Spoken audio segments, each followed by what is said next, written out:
এখানে ওখানে ঘুরে বেড়াতো। ওনারা সবকিছু জেনেও না জানার ভান করতেন। ও কারুর কথা শুনতো না। ওর মন খুবই পরিষ্কার ছিল, কিন্তু শুধু এটাই কি যথেষ্ট যে নিজের বোনের বিয়ে দিয়ে দেবে ওর সাথে? শুধু ভালো মনের নয়, অনেক বড় মনের ছিল, আপন ভোলা। বন্ধু হলে এরকমই বন্ধু হওয়া উচিত। খুবই উদার মনের ছেলে ছিল। নিজে তো শৌখিন ছিলই, কিন্তু আশেপাশের লোকেদেরও খুবই উপকার করতো। আমি কোন মুখে ওকে বদলে যাবার কথা বলতাম? ও প্রতিবার আমাকে উল্টে জিজ্ঞাসা করত, তুমি কি নিজেকে বদলাবে? আমি আমার স্বামী আর আমার সন্তানের মধ্যে পিষে মরছিলাম। যদি স্বামীর কথা শুনতাম তাহলে ছেলেটা রাগ করত, আর যদি ছেলের কথা শুনতাম তাহলে ও বলতো যে আমি আমার ছেলেকে বিগড়ে দিচ্ছি। সরি, ও কারোর সাথে কথা বলতে চায় না। ভালো হয় আপনারা ওকে একা ছেড়ে দিন। মেলামেশা করতো, ভোলা ভালা, খুশ মেজাজি, বিন্দাস, কিন্তু একটু ছিটিয়াল, কিন্তু মনটা পরিষ্কার, চার্মিং।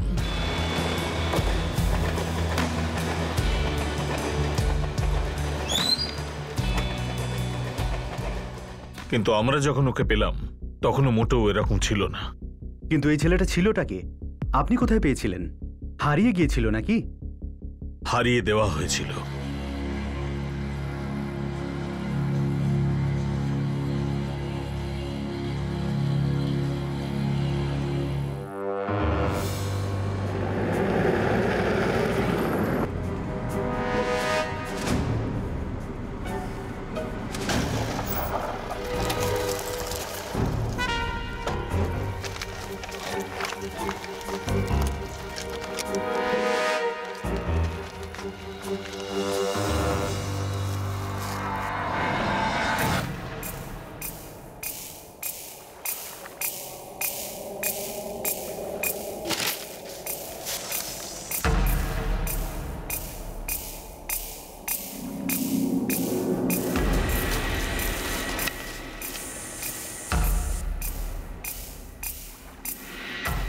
স্যার, পকেটে মোবাইল বা ওয়ালেট কিচ্ছু নেই।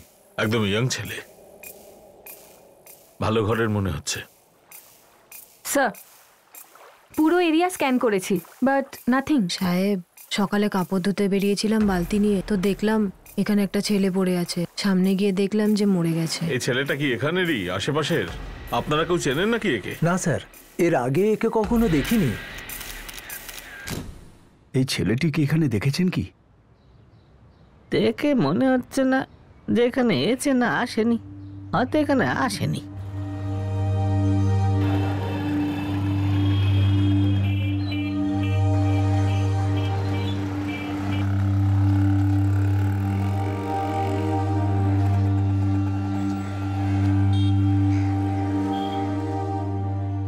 আপনি যে নম্বরে ফোন করেছেন সেটি এই মুহূর্তে বন্ধ রয়েছে। ফোন এখনো বন্ধ আছে ওর। মা। সুনীল, কিছু জানতে পারলি বাবা?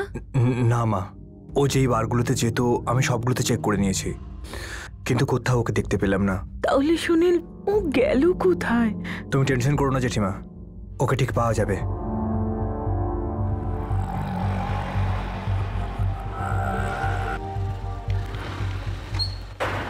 আরে এসেছে নাকি? না সঞ্জয় বাবু, এখনো আসেনি তো। আর আসলেও তো প্রথমে বাড়িতে যাবে না। বুঝতে পারছি না, কিছু না বলে গেল কোথায়? বয়স 22 থেকে 25-এর মাঝামাঝি, কম বয়সী। প্রথমে মাথাটা থ্যাঁতলানো হয়েছে, তারপর গলা টিপেছে। হ্যাঁ, এখানে আনার ঠিক 9 থেকে 10 ঘন্টা আগেও মারা গেছে। 9 থেকে 10 ঘন্টা আগে মানে হলো কাল 15ই ডিসেম্বর রাত 11টা থেকে 12টার মধ্যে। আর হ্যাঁ, ব্লাড স্ট্রিমে ওর অ্যালকোহলের লেভেলটা অনেক বেশি ছিল, অনেক বেশি পরিমাণে মদ খেয়েছিল। এছাড়াও অনেক নেশার ওষুধের ট্রেসও পেয়েছি আমরা। ম্যাডাম, লাশের ফটোটা গোড়বন্দরের জনে জনে সবাইকে আমি দেখিয়েছি। মনে হচ্ছে না এই ছেলেটা এখানকার স্থানীয় ছেলে। মানিক, তুমি ওয়েস্টের দিকেও ফটোটা দেখাও, আমি ইস্ট আর বাকি এলাকাগুলোতে টিম ডিসপ্যাচ করছি। লক্ষণ, সমস্ত ফটোগ্রাফস থানায় ফ্যাক্স করিয়ে দে, ইমেল করিয়ে দে, সমস্ত চ্যাট গ্রুপে ছবিগুলো পোস্ট করে দে।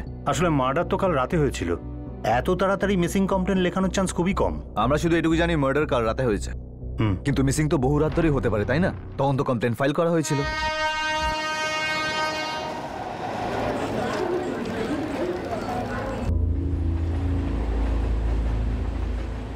এই দেখুন, পরশু সন্ধেবেলা 5:30 নাগাদ এই বাইকটা রেখে গেছিল। কাউন্টার স্লিপও আছে আমার কাছে। এই ছেলেটাই ছিল যে বাইক পার্ক করেছিল? ঠিক মনে পড়ছে না, তবে এই হবে। এখানে পার্কিং লটে কোনো সিসিটিভি ক্যামেরা আছে? না স্যার, কখনো প্রয়োজন পড়েনি। হ্যাঁ হ্যাঁ, MH0356Y7 আমার ছেলের বাইক। কোথায় পেয়েছেন? কি হয়েছে?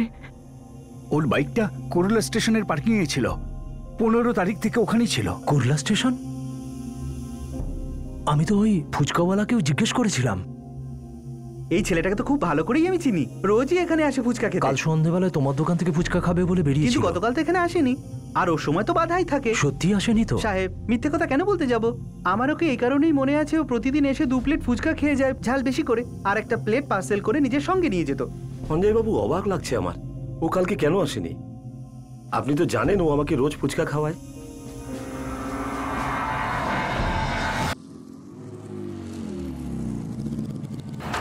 বাবা, আমি ফুচকা খেতে যাচ্ছি, তোমার জন্য কিছু আনতে হবে? না বাবা, তুই শুধু খেয়ে তাড়াতাড়ি ফিরিস। এই গেলাম আর এই এলাম বাবা। ও যেখানেই থাকুক ওকে খুঁজে নিয়ে এসো।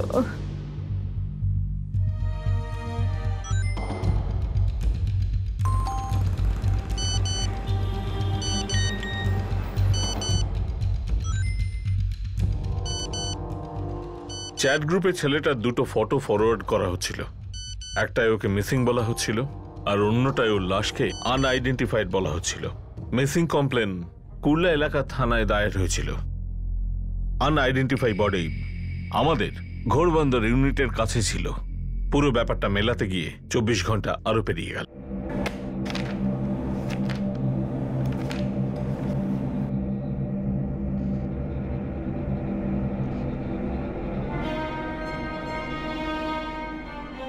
কবে এসেছে?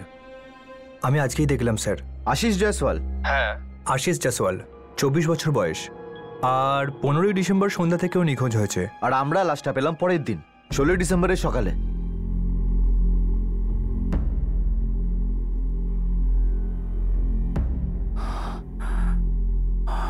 পুলিশ তাহলে তোমাকে কি বললো? আশিসকে পেয়েছে? যাও গিয়ে ওকে নিয়ে এসো। আজ তো ওকে এত বকবো না, এরকম না বলে কি করে যেতে পারে ও?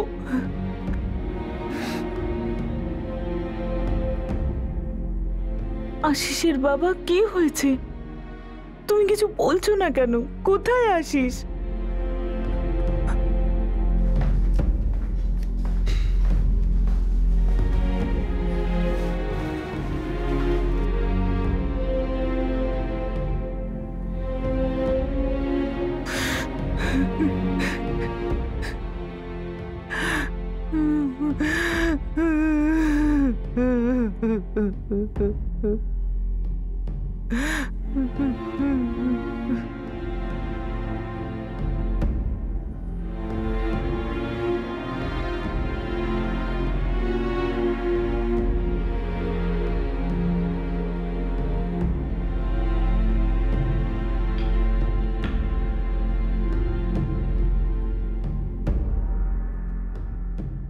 হ্যাঁ স্যার, এই হচ্ছে গিয়ে আশিস, আমার ভাইপো। আজ ওর জন্মদিন। এই তো 25 বছর হলো।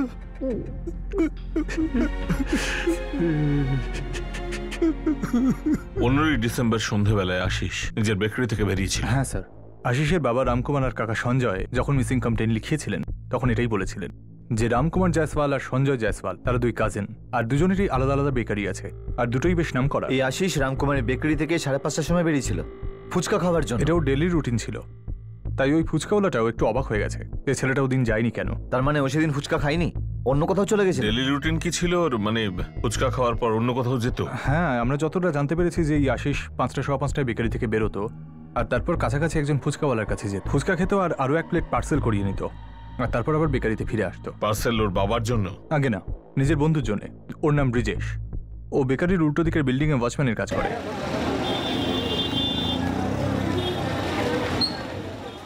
ব্রিজেশ দাদা, এই নাও তোমার দই ফুচকা। আপনি রোজ রোজ কেন আমার জন্য নিয়ে আসেন? আরে এটা তো রোজ রোজ খাবার মতনই জিনিস, তুমি খাও, এত ভেবো না। একটা তো আপনি অন্তত নিন। না না না না না, আমার যে গার্লফ্রেন্ড সে হলো জল ফুচকা। যেমন এটা তোমার গার্লফ্রেন্ড, তাহলে ওর খারাপ লাগবে না? তাহলে তুমি এর সঙ্গে প্রেম করো, আমি যাচ্ছি। তরুণ, এই আশিস জয়সওয়ালের বাইক তুমি কুরলা স্টেশনের পার্কিং এ পাও? আগে হ্যাঁ, কাল দুপুরে। এই আশিস ওই ফুচকাওয়ালার কাছে যায়নি স্যার। ও নিজের বাইক স্টেশনে পার্ক করলো, তারপর অন্য কোথাও চলে গেল। ও লাশের কাছ থেকে আমরা কোনো ফোন পাইনি। তরুণ, তোমার কাছে আশিসের কোনো ফোন রেকর্ড আছে? আশিসের ফোন রেকর্ডস আজ ফোন কোম্পানি থেকে পাবো। অ্যাকচুয়ালি আমাদের রিকুইজিশন দিতে দেরি হয়েছে। আশিস 15 তারিখ সন্ধ্যা থেকে নিখোঁজ, আর ওর ফ্যামিলি আমাদের কাছে আসে 16 তারিখ সন্ধ্যাবেলা। 15 তারিখ সারা রাত এবং 16 দিনের বেলা নিজেরাই হয়তো খুঁজছিল আশিসকে। ওনারা বলছিলেন যে আশিস একটু আনন্দ ফুর্তি করতে ভালোবাসত। ও প্রত্যেকদিন সন্ধ্যাবেলা আলাদা আলাদা বারে আলাদা আলাদা বন্ধুদের সঙ্গে আড্ডা জমাতো। তাই ওর খুড়তো ভাই সুনীল ওকে আশপাশের বারগুলোয় খুঁজছিল আর বন্ধুদের সঙ্গে যোগাযোগ করছিল। এটা তো একদম পাক্কা যে আশিস কোনো না কোনো বারে ড্রিঙ্ক করতে গিয়েছিল, কারণ ওর ব্লাডে ভালো মাত্রায় অ্যালকোহল পাওয়া গেছে। এখন প্রশ্নটা হলো এই যে নেশার ওষুধ কি ওকে জানাশোনা কেউ খাইয়েছে নাকি অচেনা কেউ?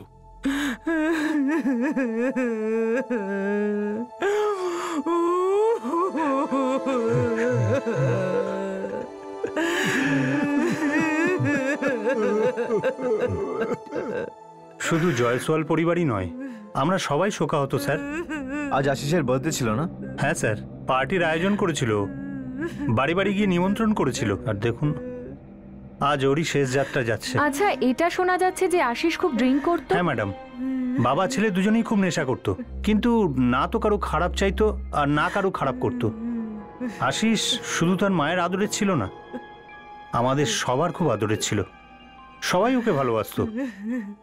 বলো হরি, হরি বল, বলো হরি, হরি বল, বলো হরি, হরি বল, বলো হরি, হরি বল, বলো হরি, হরি বল, বলো হরি, হরি বল, বলো হরি, হরি বল, বলো হরি।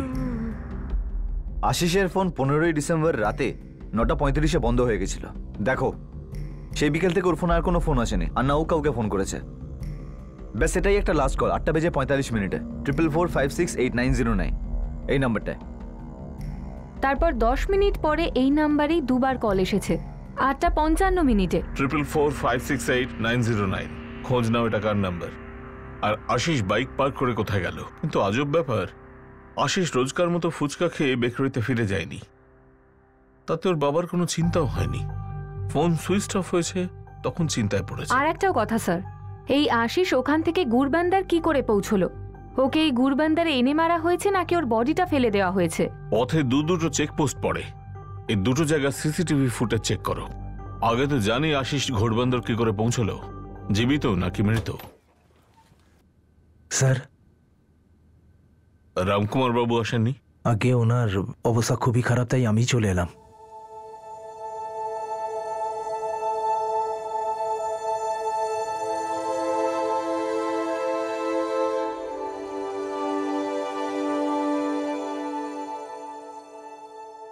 ড্রিঙ্ক করে শুয়ে আছেন, কাল একমাত্র ছেলেকে দাহ করে আজ ড্রিঙ্ক করে শুয়ে উনি আছেন। তো রোজই খান, আসলে স্যার আজকে একটু বেশি খেয়ে ফেলেছেন। তো বেকারি কি করে চলে? কোনো রকমে চলে যায় স্যার, আগে এরকম ছিল না।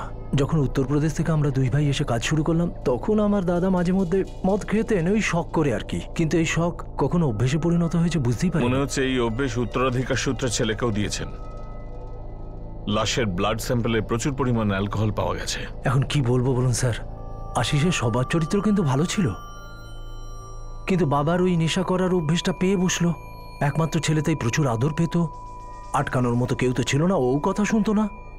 আমি তো ওকে নেশাগ্রস্ত অবস্থায় একবার ধরেছিলাম, তারপরে আমি দাদাকে গিয়ে সমস্ত কথা বলেছিলাম। হ্যাঁ, আমার ছেলে টুকটাক নেশা করে, আর তুই ভেবেছিস মাতাল হয়ে গেছে। আমি নিজের চোখে দেখেছি যে আশিস প্রচুর মদ খেয়েছে, ভাবলাম তোমাকে আমি বলি। শোন, তুই তো গ্রামের কষ্টের দিনগুলো দেখেছিস, তারপরে এখানে এসেও আমাদের কত কষ্ট করতে হয়েছে। দেখ, এই কষ্টগুলো আমি ছেলেকে পেতে দিতে চাই না। আমি এই যা কিছু রোজগার করেছি সবই তো আশিসেরই নাকি। আমার কর্তব্য ছিল তোমাকে বলে দেওয়া, এরম না হয় তোমার কন্ট্রোলের বাইরে চলে যায়। আরে কি কন্ট্রোলের বাইরে গেছে? আচ্ছা, কি করেছে বলতো আশিস?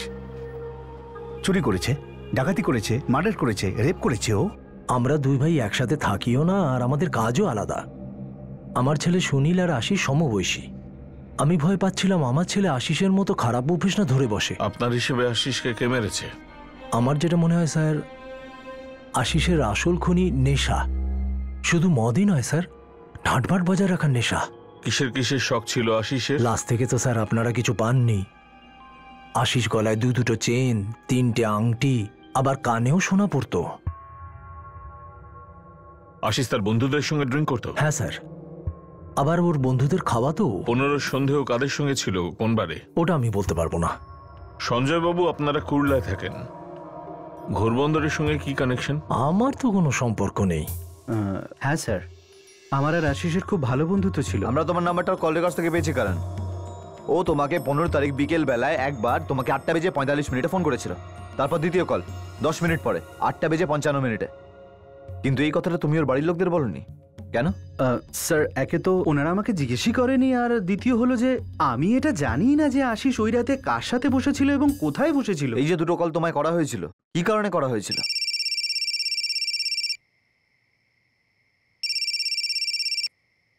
হ্যাঁ আশিস, বল ভাই। হ্যাঁ, কোথায় তুই? বাড়িতেই আছি, আর কোথায়? এটা বল, তুই কোথায় আছিস? ভাই আমি তো কাঞ্চন বারে বসে আছি, তিলকনগরেরটা। কি ব্যাপার ভাই, খুব এনজয় করছিস? আজকে একটু বেশি খেয়ে ফেলেছি। শোন ভাই, একা বাড়ি যেতে পারবো না, তুই আসতে পারবি ভাই পিক আপ করতে? হ্যাঁ ঠিক আছে, আসছি। কোথায় যেন বললি তুই? কাঞ্চন বা তিলকনগরেরটা না? স্যার, খাবারটা খেয়ে যেই তাড়াতাড়ি বেরোতে যাব, তার মধ্যেই আবার আশিসের দ্বিতীয়বার কল এলো। হ্যাঁ আশিস। হ্যাঁ ভাই, তুই বেরোসনি তো, ছেড়ে দে ভাই, আমি এখন একটু ঠিকঠাক ফিল করছি, আই ক্যান ম্যানেজ। ঠিক তো আশিস, ঠিক বলছিস তো? হ্যাঁ হ্যাঁ, একদম ঠিক বলছি ভাই, একদম ঠিক বলছি। আমরা কালকে বসবো তো একসঙ্গে অনেকক্ষণ ধরে, কি? হ্যাঁ সেটা ঠিক আছে, এখন তুই সাবধানে বাড়ি যা। হ্যাঁ ভাই সাবধানে। হ্যাঁ হ্যাঁ। আর আমি যাইনি স্যার, আর আমি জানি না স্যার যে আশিস নিখোঁজ হয়ে গেছে। আমি জানলাম যখন ওর বডিটা পাওয়া গেছে। তিলকনগরের কাঞ্চনবারে ও কি কারোর সাথে ছিল? কার সঙ্গে ছিল সেটা তো আমি জানি না, কিন্তু ওর সাথে তো কেউ না কেউ ছিলই। ও একা বসে কখনোই মদ খায় না।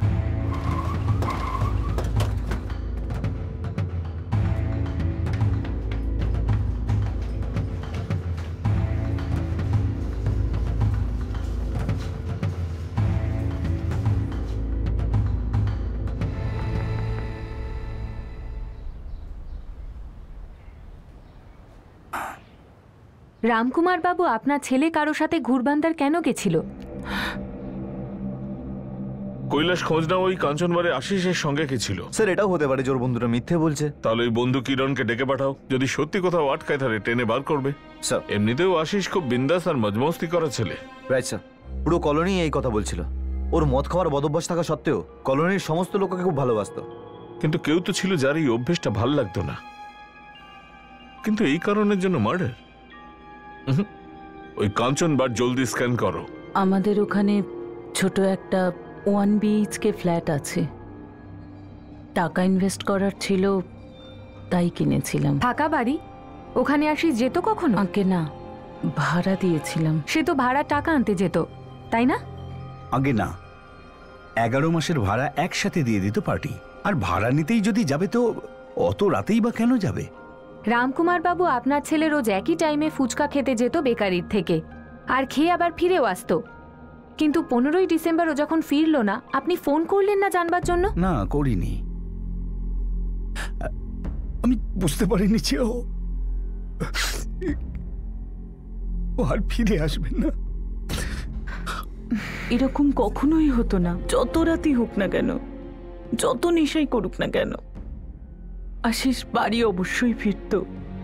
এরকম কখনোই হয়নি যে ও না বলে রাতে বাড়ি থেকে বাইরে ছিল। সাবিত্রী দেবী, আপনার পরিবারের কারোর সাথে কোনো শত্রুতা কিংবা বাইরের কোনো ঝামেলা? আশিসের শুধু একটাই শত্রু ছিল, নেশা।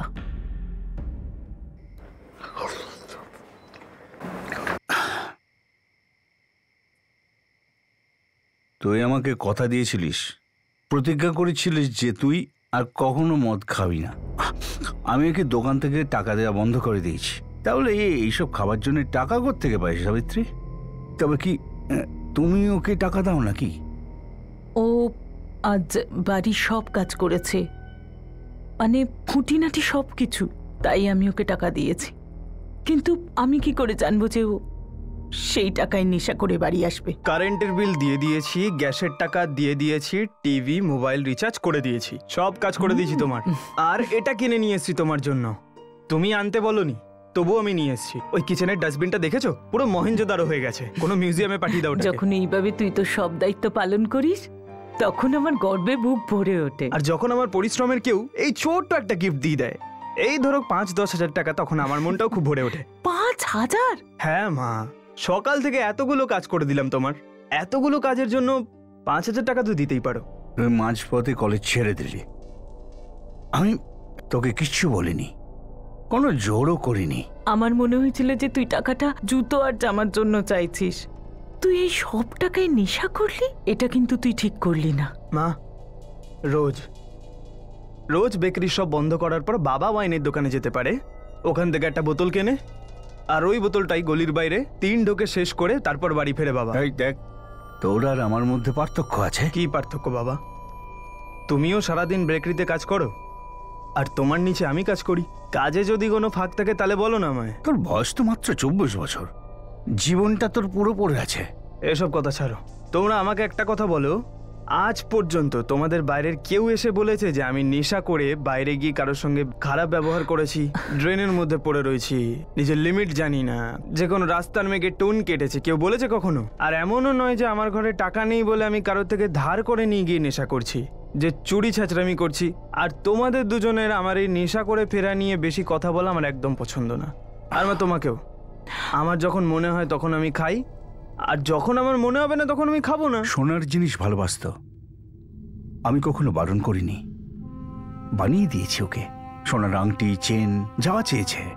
কিন্তু একটা কথা বলবো, ও মদ্যপান করতো বটে, ছেলে কিন্তু খারাপ ছিল না, মহিলা সংস্রব ছিল না, কোনো মহিলার সাথে খারাপ ব্যবহারও করেনি।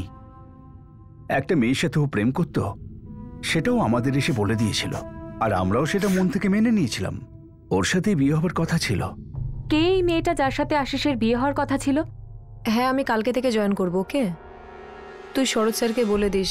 আচ্ছা ঠিক আছে, কিছু বলতে হবে না, বলিস আমার শরীর খারাপ ছিল।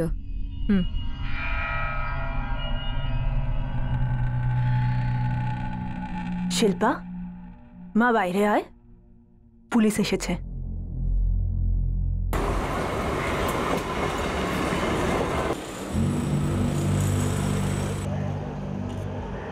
স্যার, এ যদি রেগুলার কাস্টমার হতো তাহলে একে তো আমি চিনতেই পারতাম। আর এমনিতেও আমি 15 তারিখের রাতে আমি হোটেলে ছিলামই না। আপনার বাড়ি সিসিটিভি আছে? না স্যার। না? কেন? এখনো লাগানোই হয়নি স্যার।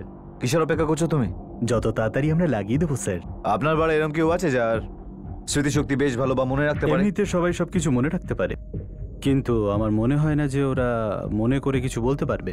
আপনি যদি বলেন স্যার তাহলে এক্ষুনি ওদেরকে জিজ্ঞাসা করে নিচ্ছি। এক্ষুনি গিয়ে জিজ্ঞেস করো যে 15 তারিখ এই ছেলেটার সঙ্গে এই বাড়ি কে ছিল। স্যার, আশিস বাইকটা কুল্লা স্টেশনে ছেড়েছে, আর ওখান থেকে এখানে হেঁটে আসতে কমপক্ষে 10 মিনিট সময় লাগবে। ও বাইক স্টেশনে ছেড়ে দিয়েছিল, তার মানে ওর সাথে 2 বা 2 এর বেশি লোক ছিল। হ্যাঁ স্যার। স্যার, এখান থেকে কুল্লা স্টেশনের রুটে একটা না একটা দোকান তো থাকবেই, আর এদের কোনো সিসিটিভিতে কোনো না কোনো ছবি তো থাকবেই। যাও আর গিয়ে সমস্ত রুটে সিসিটিভি চেক করো। হ্যাঁ, আশিস আমার বয়ফ্রেন্ড ছিল। শুধু বয়ফ্রেন্ড? আশিসের মা বাবা বলছে যে বিয়ের কথা পর্যন্ত হচ্ছিল। শুনলাম আপনারাও রাজি ছিলেন তাতে। হ্যাঁ, আমরাও রাজি ছিলাম, কিন্তু আশিস কিছু ব্যাপার নিয়ে রাজি হচ্ছিল না। কিরকম কথা শিল্পা? মা, সত্যি তোমার কোনো আপত্তি নেই তো? হ্যাঁ বাবা, আরে মানছি ও অন্য জায়গাকার ছেলে, কিন্তু কত বছর ধরে ও আমাদের পাশেই থাকে, ভালো ছেলে ও, আর ওদের বাড়ির লোকেরাও খুবই ভালো। শিল্পা, একটা কথা ফ্র্যাঙ্কলি বলি। হ্যাঁ দাদা। আশিস আর তোর ছোটবেলাকার বন্ধুত্ব, ভালোবাসা হয়ে গেছে বুঝতে পারছি, কিন্তু আমার এতে কোনো সমস্যা নেই। তুই গ্র্যাজুয়েট, কল সেন্টারে চাকরি করিস, আর ওই আশিস হায়ার সেকেন্ডারি ফেল, নিজের বাবার দোকান চালায়। ঠিক আছে, এতেও আমার কোনো আপত্তি নেই, কিন্তু ও তো রোজ রাতে মদ খায়। তুই একটা মাতালকে বিয়ে করবি? কি বলছিস দাদা তুই? আশিসকে একদম মাতাল বলবি না তো। এই বয়সে যে রোজ সন্ধ্যায় মদ খায় তাকে মাতাল বলবো না তো কি বলবো? আর ওর বাড়ির সব লোক এটা জানে, ওর যে কাকা সঞ্জয় বাবু ও এটা জানে, সবাই জানে, কিন্তু কেউ মাতাল বলতে চায় না। বেশি বড় সড়ো করে বলছিস দাদা তুই। আশিস অতটাও মদ খায় না, কিন্তু ওকে জিজ্ঞেস করে দেখ তো মদ ছাড়তে রাজি আছে কিনা। কিন্তু আশিসকে তো তোর এমনিতে ভালো লাগে বল। শিল্পা, আমার তোকে ভালো লাগে সব থেকে বেশি। কোনোদিন যদি মদ টদ খেয়ে এসে তোর গায়ে হাত তোলে না, তুই তো ভালোবাসা বলে সহ্য করবি, কিন্তু আমি কিন্তু সহ্য করবো না তোর দিব্যি। 1 মিনিট, তুমি আমাকে আজ পর্যন্ত মদ খেয়ে বা না খেয়ে কাউকে মারতে দেখেছো? না। তাহলে তাহলে এত ড্রিঙ্ক করো কেন তুমি? আমার ভালো লাগে তাই। এটা কিরকম কথা? দেখো আশিস, তুমি মদ খাওয়া ছাড়ো, আমার বাড়ির লোক রাজি, তোমার বাড়ির লোক রাজি, আমিও রাজি। বাহ, তাহলে তুমি রাজি নয় এখনো? আশিস বাবু, মদ খাওয়া ভালো না। ঠিক আছে, অনেক কিছুই ভালো হয় না, কিন্তু লিমিটের বাইরে। আমি আমার লিমিট জানি, আর আমি শখে খাই। যেমন এই আংটিটা আমার শখ, এই গলার চেনটা আমার শখ। তুই না আমাকে কোনো মাতালের মতো ট্রিট করিস না প্লিজ। হ্যাঁ, তো রাতারাতি কেউ মাতাল হয়ে যায় না, একটু একটু করে খেতে খেতেই হয়। তুমিও হয়ে যাবে, তারপর আমাকেও মারবে। আমি এগুলো সহ্য করবো না, কিন্তু বলে দিচ্ছি। কি সব কথা বলছো তুমি? তোমার ওপর হাত তুলবো আমি? হ্যাঁ, আমার ভালোবাসার ওপর? ভালোবাসো তো আমাকে, তাহলে তোমার এই ভালোবাসার জন্য একটা শখ ছাড়তে পারবে না? আশিস, তোমায় বাঁচতে হবে, ভালোবাসা না মদ। আরে এসব কি সব শুরু করেছো তুমি? সেরকম কিছু নয় আশিস, 6 মাস পর্যন্ত তুমি এক ফোঁটাও ছোবে না, তবেই আমাদের বিয়ে হবে। ও সিদ্ধান্ত নিয়েছিল, ওর কাছে মুশকিল ছিল না, কিন্তু আমার জন্য। থ্যাঙ্কস আশিস, অন্ততপক্ষে আমার চোখ তো খুলে দিলে তুমি। এমন কিচ্ছু নয় গো, কিন্তু আমি তোমাকে হার্ট করতে চাই না, আমি কাউকে হার্ট করতে চাই না। আর তুমিও আমার উপর কোনো কন্ডিশন লাগাতে পারো না, ঠিক আছে? মদটাকে তুমি এত ভালোবাসো, এই আমার প্রতি তোমার ভালোবাসা? তুমি যেটাকে ভালোবাসা মনে করছো সেটা ভালোবাসা না, বন্ধন। আমি তোমাকে কোনো কিছু ছাড়তে বা ধরতে বলেছি কি? তোমার কখনো বলার দরকারই পড়েনি আশিস, কারণ আমি সম্পূর্ণভাবে তোমারই ছিলাম। কিন্তু তুমি কখন মদের হয়ে গেলে এটা আমি জানতেই পারলাম না। 6 মাস আগে হয়েছিল এটা, এটাকেই হয়তো ব্রেকআপ বলে। কিন্তু আমি জানতাম আশিস আর আমি আবার এক হয়ে যাব, ও রাজি হয়ে যাবে। আর ততদিন পর্যন্ত ওয়েট করার জন্য তৈরি ছিলাম আমি, যতদিন না আশিস মদ ছেড়ে দেয়। কিন্তু আশিস তো আমাকেই ছেড়ে চলে গেল। কে মারলো, কে মেরে ফেললো আমার আশিসকে? কাদের আমি আমার কনস্টেবল ওখানে পাঠাতে চাইছি না, কিন্তু আশিসের গার্লফ্রেন্ড শিল্পা মোড়ের বড় দাদা সন্দীপ মোড়ে, ওর সম্পূর্ণ ব্যাকগ্রাউন্ড আমার চাই। ঠিক আছে ম্যাডাম, ভালো করে খোঁজ নিচ্ছি এই সন্দীপের ব্যাপারে। শিল্পা আশিসকে ছাড়া অন্য কাউকে বিয়ে করতে চায়নি, কিন্তু আশিসের কাছে মদ ছাড়ার কন্ডিশনও রেখেছিল। বুঝেছি ম্যাডাম। কিন্তু আশিস এই ব্যাপারটা মেনে নেয়নি। মানে সন্দীপের কাছে এটা একটা অজুহাত ওর বোনের জীবন থেকে আশিসকে বের করবার। মানে জীবন থেকেই বের করে দেওয়া?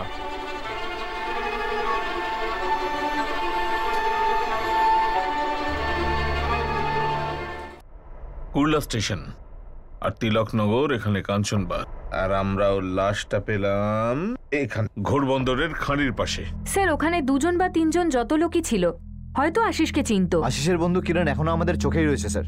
হ্যাঁ, কিন্তু ওদের ফোন রেকর্ডস লোকেশন এটাই শো করছে যে ওরা নাকি 15 তারিখ দুজনেই বাড়িতেই ছিল। কিরণ তো ওর অনেকজন বন্ধুর একজন ছিল, ওর তো আরো ড্রিঙ্কিং পার্টনার আছে, ও একদম মন খুলে খাওয়াতো ওদের। একদম তাই স্যার, এদের মধ্যে বহু বন্ধুকে আমি প্রশ্নও করেছিলাম। স্যার, এটা সত্যি যে প্রত্যেকবার ড্রিঙ্কসের বিল ওই দিত, কিন্তু আমরা কখনো কখনো ওর সাথে বসতাম। ও অনেকদের কি খাওয়াতো, তাদের মধ্যে আমিও একজন, কিন্তু ওই রাতে আমি ওর সাথে ছিলাম না। স্যার, প্রতিবার ওই বিলটা দিত, আর ওটা আমার কিছুতেই ভালো লাগতো না। কিন্তু আমি ওর সাথে বসেছি প্রায় 1 বছর হলো, ওর লাস্ট জন্মদিনেই বসেছিলাম। স্যার, এরকম প্রায় 19 জন যার সঙ্গে ও মদ খেত আমরা কথা বলেছিলাম। ওদের কল রেকর্ডস একদমই ক্লিন। মার্ডারের রাতে আশিসের আশেপাশেও ছিল না এরা। স্যার, 15ই ডিসেম্বর সন্ধেবেলা আশিস তার কোনো বন্ধুকেই কিন্তু ডাকেনি, কিন্তু স্যার যখন ফুচকা খেতে গেছিল দেখা হতে পারে কারোর সাথে।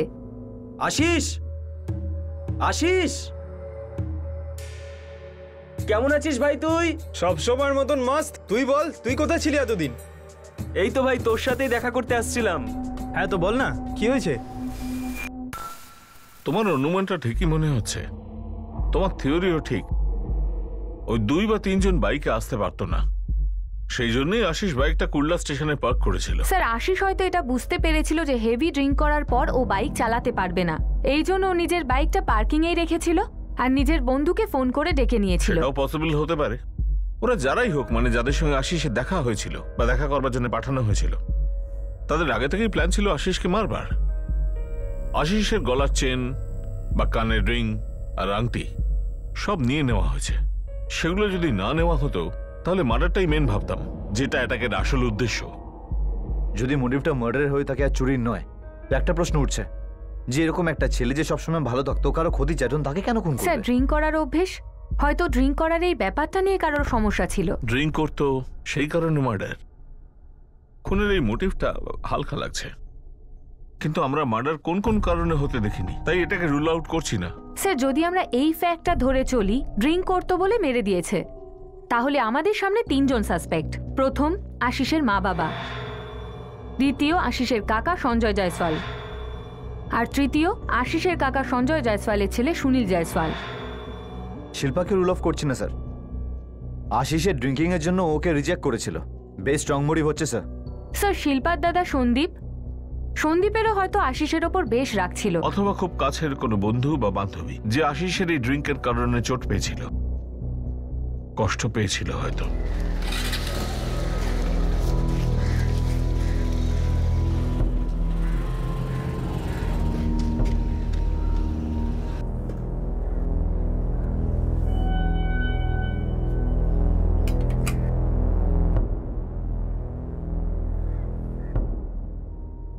এটা না হওয়াই বোধহয় উচিত ছিল, না হলেই ভালো হতো। সবাইকে সাহায্য করত, দয়ালু ছেলে ছিল, কখনো কোনো খারাপ কাজ করেনি, খুব পরিষ্কার মনটা ছিল ওর। কি করবে তুমি যখন এক বাবার চোখের সামনে তার সন্তান ধ্বংসের পথে ক্রমশ এগিয়ে যাচ্ছে? সাহায্যের জন্য বাড়ানো হাতও সে ধরছে না, না কোনো কথাও শুনছে। হ্যাঁ, মনটা খুব পরিষ্কার ওর। এত পরিষ্কার মনের ছেলে খুব কম পাওয়া যায়। এই স্বার্থের পৃথিবীতে ও প্রাণ খুলে খরচ করত, আর সবাই বন্ধু হিসেবে সুযোগ নিত। কি জানি এদের মধ্যেই কেউ মেরেছে কিনা, বা অন্য কোনো লোক, আমি কিচ্ছু বুঝতে পারছি না। স্যার, সুখবর আছে। কুর্লা স্টেশন থেকে কাঞ্চনমার্গ যাওয়ার পথে একটা বড় হার্ডওয়্যারের দোকান আছে স্যার, যেখানে একটা সিসিটিভি ক্যামেরা লাগানো আছে।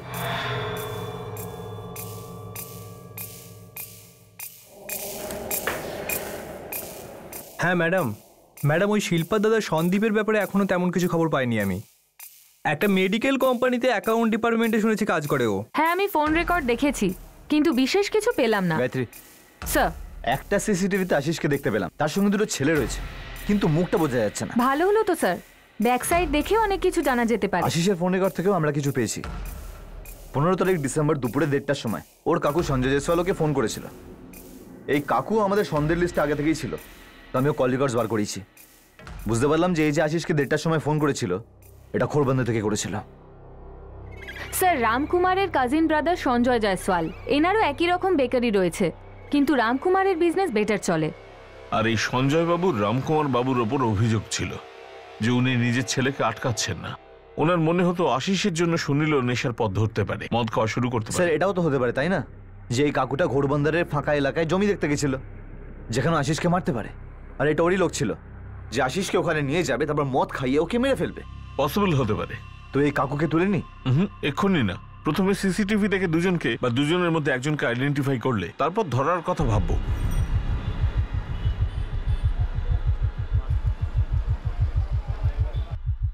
মা, আমি দোকানে যাচ্ছি। ঠিক আছে বাবা, সাবধানে যাস। হ্যাঁ।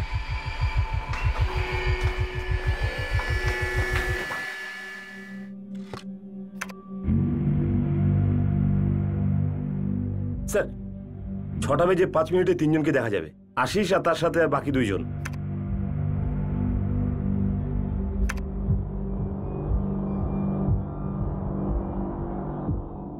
নো ডাউট ওই আশিস, পরিষ্কার দেখা যাচ্ছে, কিন্তু বাকিদের চেহারা দেখা যাচ্ছে না স্যার। কিন্তু স্যার, একই বয়সের বলে মনে হচ্ছে বাইক পার্কিং লটে রেখেছে, তারপর বাড়ি গেছে। গুড জব মানিক, খুব ভালো কাজ হয়েছে। Thank you sir. এখন এই একই উৎসাহ নিয়ে আশপাশের সিসিটিভি গুলো সেগুলো স্ক্যান করো।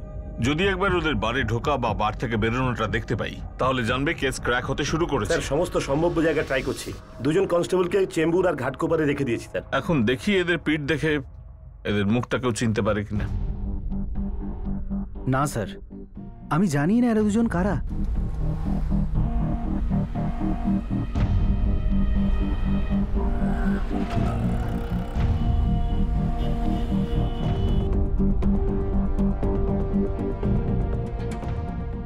এই দুজন কি আশিসের বন্ধু?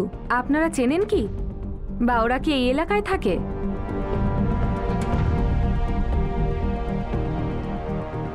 সরি ম্যাডাম, আমি আশিসের সেই বন্ধুদের সাথে সম্পর্ক রাখতাম না যাদের সাথে ও মদ খেত। সেজন্য আপনি এটা ধরে নিতেই পারেন যে ওর একটা বন্ধুকেও আমি চিনি না। জানাশোনা নেই, বাট ছবি দেখে চিনতেও তো পারো। এই দেখো, এই লাল সোয়েটার পরা ছেলেটা, একে আগে কখনো দেখেছো? এই দুজনকে তো আমি চিনতে পারছি না। দেখুন, তাছাড়া আশিসের বন্ধুদের আমি কি করে চিনবো? সুনীল আর সানি, তুমি আশিসের সমবয়সী, তোমাদের তো কমন ফ্রেন্ড থাকতেই পারে। না স্যার, আমি শুধু আশিস দার সাথে ক্লোজ ছিলাম, ওর বন্ধুদের সাথে নয়।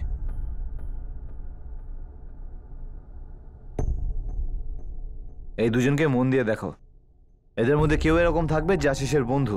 আশিস যখন তোমাকে রোজ ফুচকা পার্সেল দিতে আসতো, তখন ওর সঙ্গে কোনো বন্ধুকে দেখেছো? স্যার, এমনিতে তো আমাকে যখন ফুচকা খাওয়াতে আসতেন আশিসবাবু সবসময় একাই আসতেন, কিন্তু স্যার এমনিতে পিছন থেকে দেখে কে বলতে পারবে কারা এই দুজন?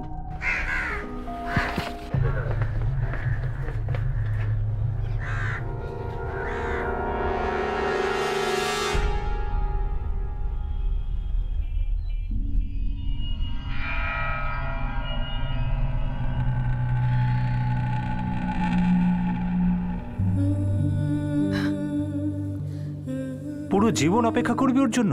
আরও পুরো জীবন নেশা করে করে নষ্ট করবে। শিল্পার সব দিক থেকে ভালো ভালো সম্বন্ধ আছে তোর জন্য। তোকে না একেবারে আশিসকে ভুলে যেতে হবে। শিল্পা মা, সন্দীপ একদম ঠিক বলছে। আশিস কোনোদিনও মদ ছাড়বে না। মা, দাদা, আমি আশিসকে ভীষণ বিশ্বাস করি। ও ঠিক মদ ছেড়ে দেবে আর ঠিক আমার কাছে চলে আসবে।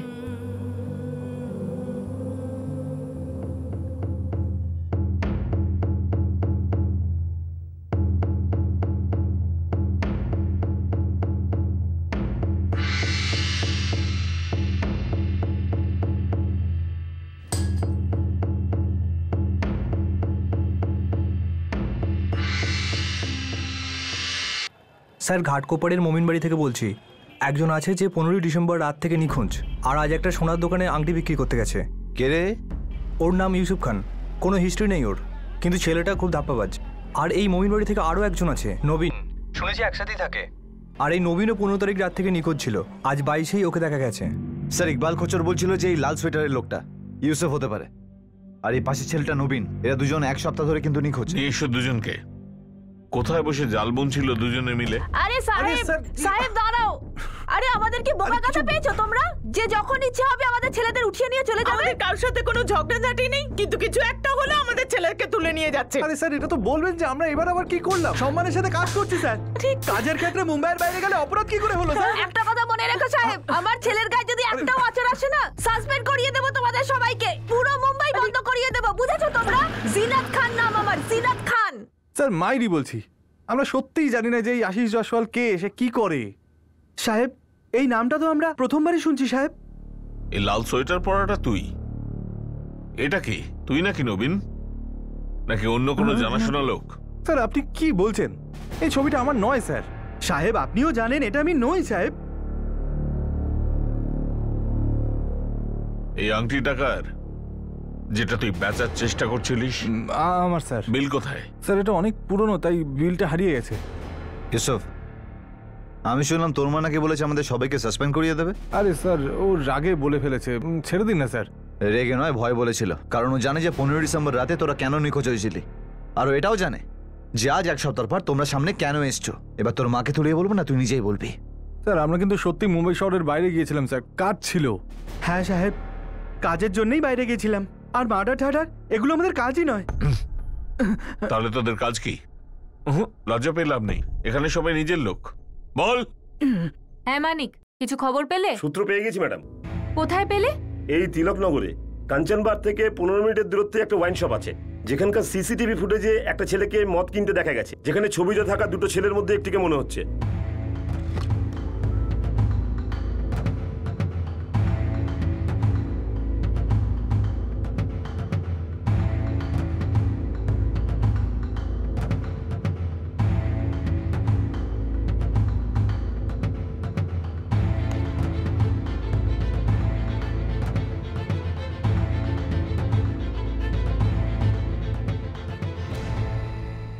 এয়ারও এক, সেম শার্ট। এ আরো মদ কিনেছে, তারপর এখান থেকে বেরিয়ে ঘোর বন্দর গেছে। স্যার এ তো নবীন নয়, আর রেড সোয়েটার পরা ছেলেটা যদি ইউসুফ হয় তাহলে এ অন্য কোনো ছেলে হবে। স্যার যেরকম আমরা শুরুতে অনুমান লাগাচ্ছিলাম, 2-3 জন ছিল, মনে হয় 3 জন ছিল, দ্বিতীয় জন এখানে আর তৃতীয় জন এখানে। নবীন সিসিটিভি ক্যামেরার ফ্রেম থেকে হয়তো বাইরে চলে গেছিল। ভাই পুলিশকে কি বলবি? বলবো আর কি, এটাই বলবো যে আমরা কিছুই করিনি, এখানেও নয় ওখানেও নয়, বুঝলি? বুঝেছি। শুধু যেন আমার আম্মি জানতে না পারে যে আমরা কোনো ঝামেলা করেছি, না হলে আমি কিন্তু বিরাট বাওয়াল দেবে ভাই। স্যার যে সোনার আংটিটা ওরা বিক্রি করেছে, সেই আংটিটা আমরা শ্যাকরা দোকান থেকে পেয়েছি, কিন্তু আশিসের গার্লফ্রেন্ডস এবং ফ্যামিলি বলছে যে এইটা নাকি ওদের আংটি নয়। স্যার শৌখিন ছেলে ছিল, হতে পারে ওই আংটিটা কিনেছিল কিন্তু বাড়ির লোককে জানায়নি। আর শিল্পার সাথে তো অনেক দিন ধরে দেখা হয়নি, এই আংটিটা কেনার পরে ও হয়তো পকেটে কিংবা ওয়ালেটে রাখতো। এই ইউসুফ আর নবীনের কিছু কেমিস্ট্রি আছে। মার্ডারের পরে পরেই ওরা গায়েব হয়ে যায়, দুজনের ফোন সুইচ অফ ছিল, হঠাৎ আংটি বেচতে গেল। বরং খোঁজ নেওয়া যাক, মার্ডারের উদ্দেশ্য লুট ছিল নাকি দুজনকে মার্ডারের উদ্দেশ্যে অন্য কেউ পাঠিয়েছিল। ওদের দুজনের মুভমেন্ট তো খুব সাসপিশিয়াসই ছিল। এদের দুজনের ফোন রেকর্ডস আর লোকেশন কি ওই মার্ডারের সাথে সরাসরি লিংক করছে? না, ডাইরেক্ট কোনো লিংক পাইনি। মার্ডার তো খুব প্ল্যান করে মনে হচ্ছে। এই ইউসুফ, নবীন আর ওই তৃতীয় জন যাদের সিসিটিভিতে দেখা গেছে, এই 3 জনে মিলে আশিসকে মার্ডার করেছে। আর প্ল্যানটা ঠিক এরকম বানিয়েছে যে মদের মধ্যে নেশার ওষুধ মিশিয়ে আশিসকে খাইয়ে দেওয়া আর কোনোভাবে ওকে গোরবন্দর নিয়ে গিয়ে ওখানেই শেষ করে দেওয়া। প্ল্যান ক্লিয়ার ছিল, আশিস জয়সওয়ালকে মার্ডার। এই প্ল্যানটাকে সামনে আনতে বুঝে উঠতে আমাদের 1 মাস মতো লেগে গেল। সেই সময় আমরা একটা জিনিস জানতাম না, আমরা যাদের যাদের হার্ডওয়্যার শপের সিসিটিভির গ্র্যাব দেখাই, সবাই ওটা দেখে এটাই বলেছে যে তারা এই ব্যাক টু ক্যামেরা পিকচারটা চিনতে পারছে না। কিন্তু একজন মানুষ ছিল, মিথ্যে বলছিল, আসলে সে খুনিকে চিনে ফেলেছিল।